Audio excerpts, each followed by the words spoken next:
Thank you, Mr. Chairman. Good afternoon, Commissioner.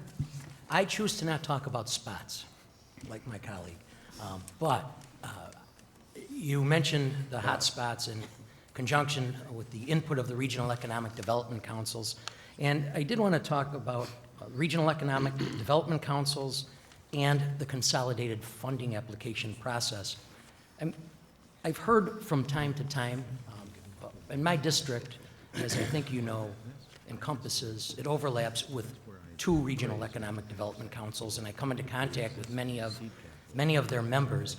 But I've heard some frustration from some of the members regarding the value of their local input, first of all, and then frustration from applicants about the timeliness of that CFA process, from application to award. And of course, you could imagine for businesses making application and planning purposes, when they're looking at, in some cases, 4, 6, 8, 10 months, they're at a standstill, not quite knowing whether to go ahead with a project or not. Can you comment on that, please? On both of those things. The timing issue is tricky in certain situations. And so I would say this, and the governor hasn't established yet the deadlines for the regional council process for 2013. But based on your observations, which I understand, and just thinking about how it worked last year and in the prior year, what's important to note is that the agency I run, Empire State Development, is sort of the infrastructure or the backbone to the regional council system. We're here 24/7, 365, as are you. And so if you have a company that is seeking Excelsior or some other support that we might have for an economic development project, and they can work with the regional council timeframe, that's terrific. We certainly encourage that. But if they can't, because it's a particularly urgent project, or maybe they're board members or investors out of state or some other place who are making decisions about the project, we would work, or you could introduce us to a company like that, and we would work with them parallel to the regional council process. And what happens in effect is that, Christina Orsi, in the case of our Western New York office, whom you know, we would prepare the CFA with them, and if the guidelines don't work, we will run it to the executive committee of the regional council. We always double back and make sure the project is consistent with the overall economic development goals of that region, and we always make sure at least the leadership of the regional council, the executive committee, is fully briefed on the project, and with the green light from them, we can go ahead if it doesn't fit the specific deadline. So we have to always remain flexible, and as we say at ESD, we have to work at the speed of business and be accommodating. So I offer that to you and to your colleagues to know that we're always there to be helpful. And while most of our projects do go through the regional council system and with great success, when there's an issue, confidentiality perhaps, timeliness, speed to market, we can work on a parallel track and still use the regional council, use their guidance to make the decision. I would say that I've heard positive things about interactions with Empire State Development, but the frustration is more about the process, the process in general.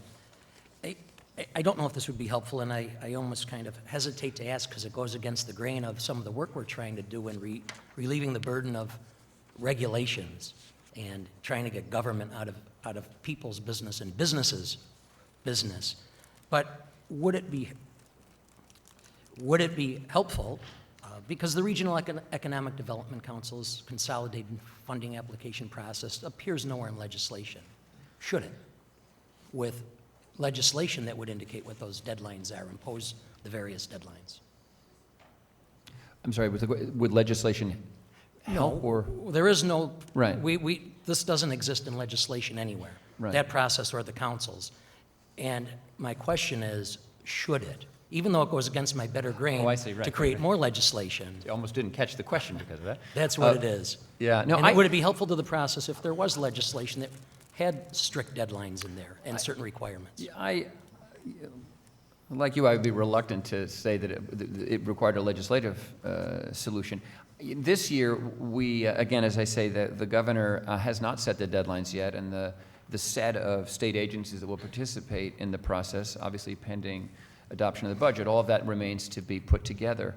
And we have a series of questions from last year's experience and the prior years that we'll be discussing with the governor and his team. to see if there are any, I mean, frankly, we did make some changes based on our 2011 experience to improve the process last year.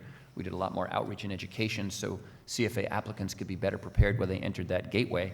And no doubt there'll be some changes, some improvements we can make this year. It's a work in progress. So I'd like to think we could make some of those changes internally within the system and even within ESD so that we wouldn't need a legislative solution around things like the deadline.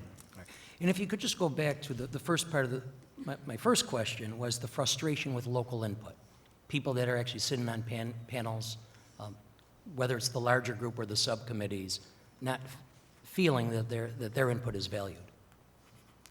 You know, fortunately, well, it's a democracy, if you will, so probably there's always going to be there's never perfect agreement or unanimity amongst all of the participants. They're volunteers, as you know, about 25 to 30, 35 people in each council, so that's on average maybe 300 citizen volunteers doing this system. And I've been, along with Lieutenant Governor Duffy, at all of them, many times to all of the councils, to many of their meetings, though I don't log quite as many miles as he does. He participates in virtually every event. And we try as much to make sure everybody's voice is heard and that the committees have legitimate influence into the processes. Every regional council has kind of a different chemistry and dynamic. And all I can say is in cases where if there are members of the council or subgroups that feel like they're not having enough influence, I'd like to know about that. I know the Lieutenant Governor would, and we'd be certainly open to speaking to them and to seeing how their voices could be better heard. If that's not happening, we'd want to address that. And then finally, still along the same lines, is at least out in the western part of the state, the rural counties seem left behind. Now, of course, they make up the bulk of the counties, but certainly a small percentage of the population. So I understand in the democratic process. But the rural counties that surround, say, a Buffalo, a Rochester, right, perhaps a Syracuse or Albany, I don't know, is there a way that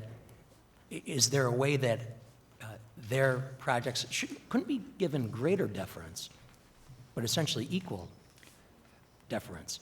Their industry is different. You look at the many agriculture projects that get put forward and not funded, and yet agriculture is New York State's #1 industry and consumes only less than 1% of the budget. But I don't know in the democratic process if there's a way to do that, or perhaps in the guidelines, put a portion, a percentage aside, or some sort of allocation aside, and then let those projects compete for that. It's a very helpful observation, Senator, and interestingly, just less than a week ago, at the governor's request, I participated in some of the NISAC events, their annual conference here in Albany, and I was with some friends from Chautauqua County who made the same point. Hey, rural county, we feel like we're in the Western New York Regional Council, but we don't always feel like our projects are getting the same consideration as something in Senator Kenny's district in downtown Buffalo, for example. I thought it was a very helpful point. And again, I'd say that moving forward into year 3, we call it Regional Councils 3.0, we need to make a better effort to make sure all voices are heard and that projects that may be small in the dollar amount needed or small in the number of jobs created because they are in smaller communities in rural areas, that they absolutely get thoughtful consideration and get worked into the overall balance. So it's a very helpful observation, and we'll work on that. All right. Thank you, Commissioner. Thanks, Chairman.